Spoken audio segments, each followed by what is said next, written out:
मेरे प्यारे देशवासियों, नमस्कार। इस ऐतिहासिक अवसर पर आप सबको संबोधित करते हुए मुझे बहुत प्रसन्नता हो रही है।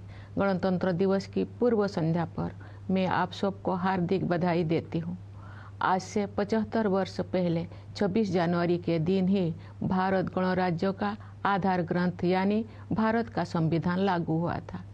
लगभग 3 वर्ष के विचार विमर्श के बाद संविधान सभा ने 26 नवंबर 1949 के दिन संविधान को अंगीकृत किया था। इसी उपलक्ष्य में 26 नवंबर का दिन वर्ष 2015 से संविधान दिवस के रूप में मनाया जाता है। गणतंत्र दिवस का उत्सव सभी देशवासियों के लिए सामूहिक उल्लास और गौरव का विषय है। ये कहा जा सकता है कि किसी राष्ट्र के इतिहास में 75 साल का समय पलक झपकने जैसा होता है, लेकिन मेरी विचार से भारत के पिछले 75 वर्ष के संदर्भ में ऐसे बिल्कुल नहीं कहा जा सकता है।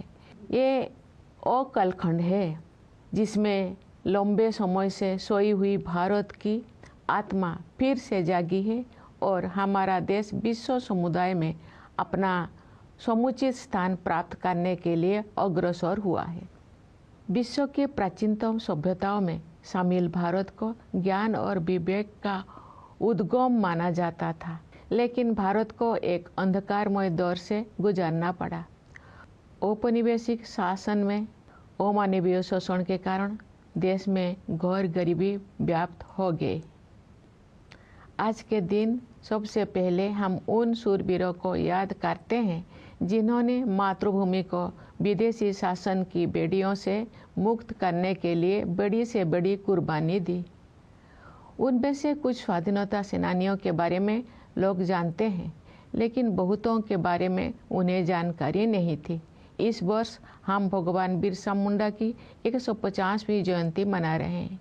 वे ऐसे अग्रणी स्वाधीनता सेनानियों में शामिल हैं जिनकी भूमिका को राष्ट्रीय इतिहास के संदर्भ में आप समुचित महत्व दिया जा रहा है। 20वीं सदी के आरंभिक दशकों में स्वाधीनता सेनानियों के संघर्षों ने संगठित राष्ट्रव्यापी आंदोलन का रूप ले लिया। देश का सौभाग्य था कि महात्मा गांधी, रविंद्रनाथ टैगोर और बाबा साहेब आम्बेडकर जैसे महान विभूतियों ने हमारे देश के लोकतांत्रिक मूल्यों को फिर से जीवंत बनाया। न्याय, स्वतंत्रता, समता और बंधुता केवल सैद्धांतिक अवधारणाएं नहीं है, जिनका परिचय हमें आधुनिक युग में प्राप्त हुआ है। ये जीवन मूल्य तो सदा से हमारी सभ्यता और संस्कृति का अंग रही है। बहुजन नायकों के इतिहास को समेटे 2025 का बहुजन कैलेंडर आ गया है। आज ही बुक करिए अपना बहुजन कैलेंडर।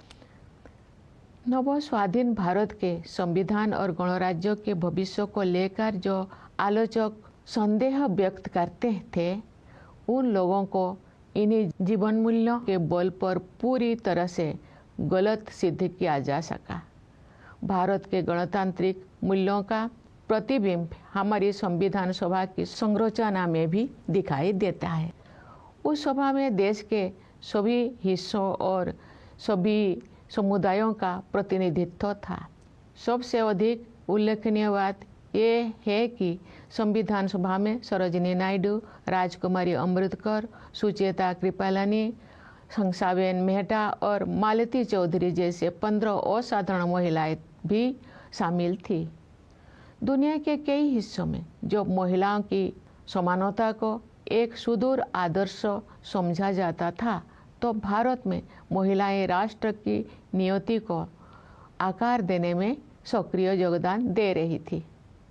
हमारा संविधान एक जीवंत दस्तावेज इसीलिए बन पाया है क्योंकि नागरिकों की निष्ठा सदियों से हमारी नैतिकता परक जीवन दृष्टि का प्रमुख तत्व रही है।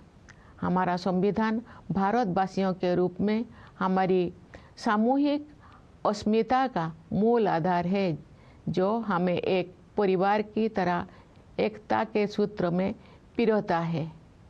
पिछले 75 वर्षों से संविधान ने हमारी प्रगति का मार्ग प्रशस्त किया है। आज के दिन हम संविधान सभा के प्रारूप समिति के अध्यक्ष डॉक्टर भीमराव अंबेडकर, सभा के अन्य प्रतिष्ठित सदस्यों, संविधान के निर्माण से जुड़े विभिन्न अधिकारियों और ऐसे अन्य लोगों के प्रति अपनी कृतज्ञता व्यक्त करते हैं जिनके कठिन परिश्रमों के फलस्वरूप हमें ये विलक्षण ग्रंथ प्राप्त हुआ। प्यारे देशवासियों, संविधान लागू होने के बाद के ये 75 वर्ष हमारे युवा गणतंत्र की सर्वांगीण प्रगति के साक्षी है। स्वाधीनता के समय और उसके बाद भी देश के बड़े हिस्सों में घोर गरीबी और भूखमरी की स्थिति बनी हुई थी, लेकिन हमारा आत्मविश्वास कभी डिगा नहीं। हमने ऐसे परिस्थितियों के निर्माण का संकल्प लिया जिनमें सभी को विकास करने का अवसर मिल सके। हमारे किसान भाई बहनों ने कड़ी मेहनत की और हमारे देश को खाद्यान्न उत्पादन में आत्मनिर्भर बनाया। हमारे मजदूर भाई बहनों ने अथक परिश्रम करके हमारा इंफ्रास्ट्रक्चर और मैन्युफैक्चरिंग सेक्टर का कायाकल्प कर दिया। उनके शानदार प्रदर्शन के बल पर आज भारतीय अर्थव्यवस्था विश्व के आर्थिक परिदृश्य को प्रभावित कर रही है। आज का भारत अंतर्राष्ट्रीय मंच पर नेतृत्व की स्थिति हासिल कर रहा है। संविधान में निर्धारित रूपरेखा के बिना ये व्यापक परिवर्तन संभव नहीं हो सकता था। हाल के वर्षों में आर्थिक विकास की दर लगातार ऊंची रही है, जिससे हमारी युवाओं के लिए रोजगार के अवसर पैदा हुई है। किसानों और मजदूरों के हाथों में अधिक पैसा आया है तथा बड़ी संख्या में लोगों को गरीबी से बाहर निकाला गया है। साहसिक और दूरदर्शी आर्थिक सुधारों के बल पर आने वाले वर्षों में प्रगति की ये रफ्तार बनी रहेगी। समावेशी विकास हमारी प्रगति की आधारशिला है, जिससे विकास का लाभ व्यापक स्तर पर अधिक से अधिक देशवासियों तक पहुंचता है। सरकार द्वारा वित्तीय समावेशन को सर्वोच्च प्राथमिकता दी जा रही है। इसलिए प्रधानमंत्री जन धन योजना, प्रधानमंत्री जीवन ज्योति बीमा योजना, प्रधानमंत्री सुरक्षा बीमा योजना, मुद्रा योजना, स्टैंड अप इंडिया और अटल पेंशन योजना जैसी वित्तीय समर्थन योजनाओं का विस्तार किया गया है, ताकि अधिक से अधिक लोगों तक विभिन्न प्रकार की वित्तीय सहायता पहुंचाए जा सके। ये भी एक बहुत महत्वपूर्ण बदलाव है कि सरकार ने जन कल्याण को नई परिभाषा दी है, जिसके अनुसार आवास और पेयजल जैसी बुनियादी जरूरतों को अधिकार माना गया है।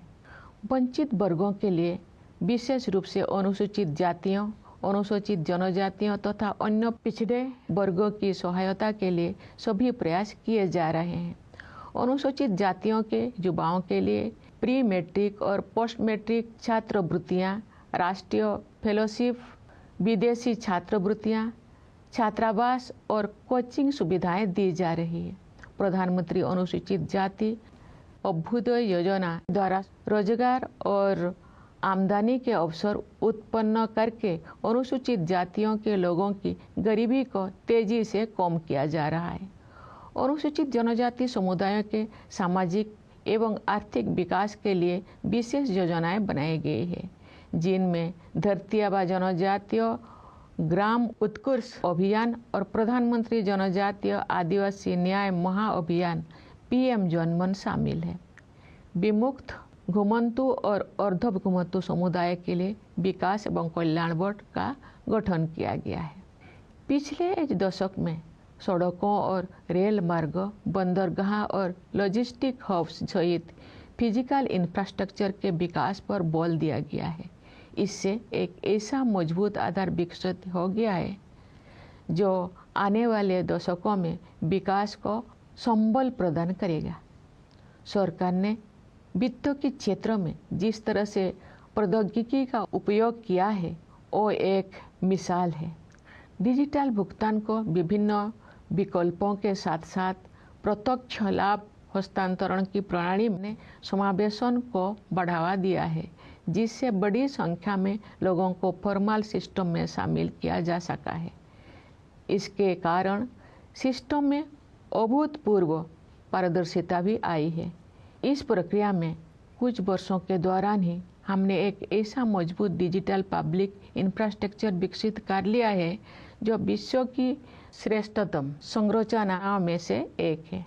इंसॉल्वेंसी एंड बैंकरप्सी कोड जैसा साहसिक उपायों के परिणाम स्वरूप बैंकिंग व्यवस्था अब अच्छी स्थिति में आ गई है। इससे शेड्यूल्ड कमर्शियल बैंकों की नॉन परफॉर्मिंग एसेट्स में काफ़ी कमी आई है। प्यारे देशवासियों, वर्ष 1947 में हमने स्वाधीनता प्राप्त कर ली थी, लेकिन औपनिवेशिक मानसिकता के कई अवशेष लंबे समय तक विद्यमान रहे।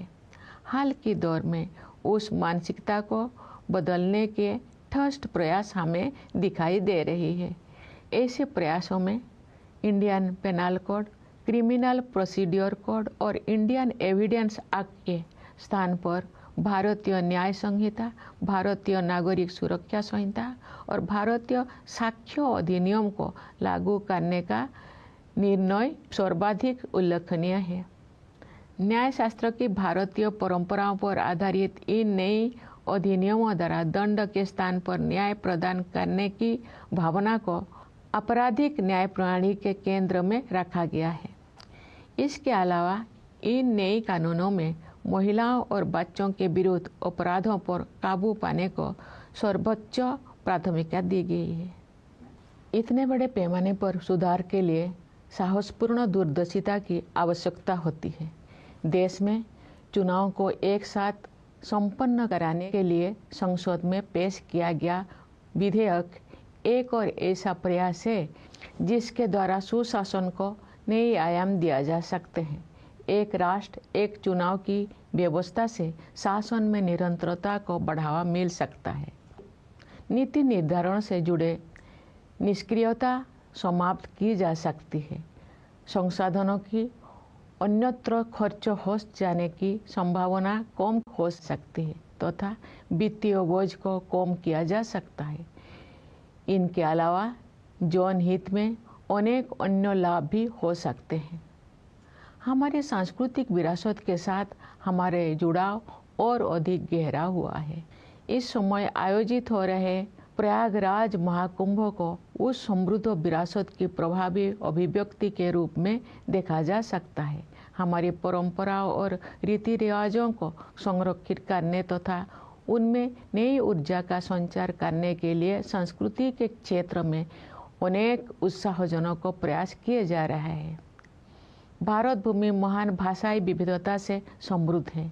इस समृद्धि को संरक्षित करने तथा इस परंपरा को आगे बढ़ाने के लिए सरकार ने असमिया, बंगला, मराठी, पाली और प्राकृत को शास्त्रीय भाषाओं के रूप में मान्यता प्रदान की है।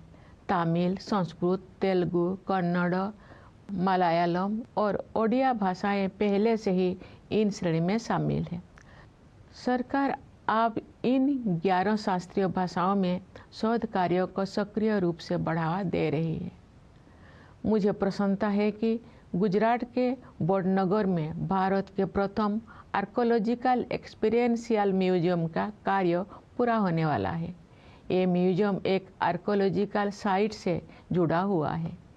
इस स्थल पर मनुष्यों की बस्ती होने के लगभग 800 वर्ष ईसा पूर्व के साक्ष्य मिलते हैं। इस संग्रहालय में विभिन्न युगों की अलग अलग प्रकार की कला, शिल्प और सांस्कृतिक सामग्री को प्रदर्शित किया जाएगा। प्यारे देशवासियों, आज की हमारी युवा पीढ़ी काल के भारत का निर्माण करेगी। हमारी युवा पीढ़ी की प्रतिभा शिक्षा के द्वारा ही निखरती है। इसलिए सरकार ने शिक्षा के क्षेत्र में निवेश को बढ़ाया है तथा शिक्षा से संबंधित प्रत्येक मानव में सुधार के लिए समग्र प्रयास किए हैं। अब तक के परिणाम उत्साहवर्धक रहे हैं। पिछले दशक में शिक्षा की गुणवत्ता, भौतिक अवसंरचना तथा डिजिटल समावेशन के आयामों में व्यापक बदलाव आया है। शिक्षा के विभिन्न स्तरों पर शिक्षण माध्यम के रूप में क्षेत्रीय भाषाओं को बढ़ावा दिया जा रहा है। विद्यार्थियों के प्रदर्शन में आशा के अनुरूप उल्लेखनीय सुधार हुआ है। मुझे ये जानकर खुशी हुई है कि महिला शिक्षकों ने इस परिवर्तन में महत्वपूर्ण भूमिका निभाई है। पिछले दशक के दौरान नियुक्त शिक्षकों में महिलाओं की भागीदारी 60% से अधिक है। व्यावसायिक शिक्षा और कौशल विकास का विस्तार तथा इन्हें मुख्य धारा में शामिल किया जाना स्वागत योग्य उपलब्धि है। इस प्रक्रिया को आगे बढ़ाते हुए आप हमारे युवाओं को योजनाबद्ध तरीके से कॉरपोरेट सेक्टर में इंटर्नशिप के अवसर प्रदान किए जा रहा है। स्कूल स्तर की शिक्षा का आधार मजबूत बनाने के साथ साथ हमारे देश में विद्यार्जन की विभिन्न शाखाओं, विशेष रूप से विज्ञान और प्रौद्योगिकी के क्षेत्रों में नई ऊंचाइयां हासिल की जा रही है।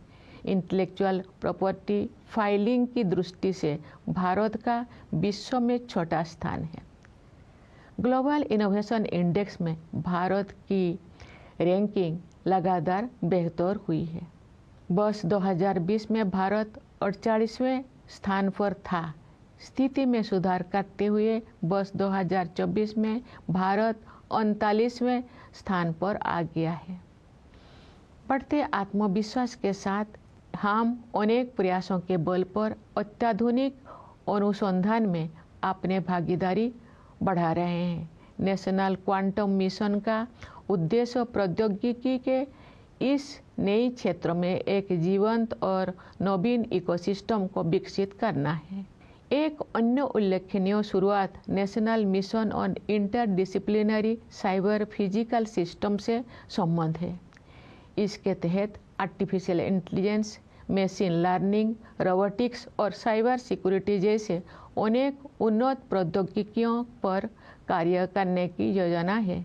इन प्रौद्योगिकियों को कुछ समय पहले तक फ्यूचरिस्टिक समझा जाता था, लेकिन अब ये तेजी से हमारे दैनिक जीवन का हिस्सा बनती जा रही है। जीनोम इंडिया प्रोजेक्ट प्रकृति के रहस्यों की खोज का एक रोचक अभियान तो है ही, ये भारतीय विज्ञान के इतिहास में एक निर्णायक अध्याय भी है।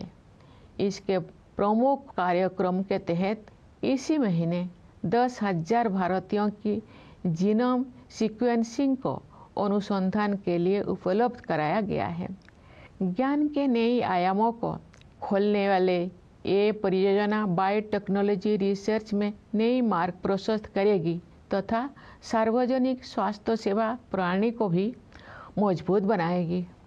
भारतीय अंतरिक्ष अनुसंधान संगठन ने हाल के वर्षों में अंतरिक्ष विज्ञान के क्षेत्र में बहुत बड़ी उपलब्धियां हासिल की है। इस महीने इसरो ने अपने सफल स्पेस डॉकिंग एक्सपेरिमेंट से देश को एक बार फिर गौरवान्वित किया है। भारत अब विश्व का चौथा देश बन गया है जिसके पास ये क्षमता उपलब्ध है। एक राष्ट्र के रूप में हमारा बढ़ता आत्मविश्वास खेलों के क्षेत्र में भी दिखाई देता है। हमारे खिलाड़ियों ने सफलता के प्रभावशाली अध्याय रचे हैं। पिछले वर्ष हमारे खिलाड़ियों ने ओलंपिक खेलों में अच्छा प्रदर्शन किया है। पैरा ओलंपिक खेलों में हमने अपना अब तक का सबसे बड़ा दल भेजा जिसने अब तक का सर्वश्रेष्ठ प्रदर्शन किया। फीडे शतरंज ओलंपियाड में हमारे खिलाड़ियों ने विश्व समुदाय को अपने प्रदर्शन से प्रभावित किया तथा पुरुषों और महिला खिलाड़ियों ने स्वर्ण पदक जीते। वर्ष 2024 में डी गुकेश ने अब तक का सबसे कम उम्र का विश्व चैंपियन बनकर इतिहास रच दिया।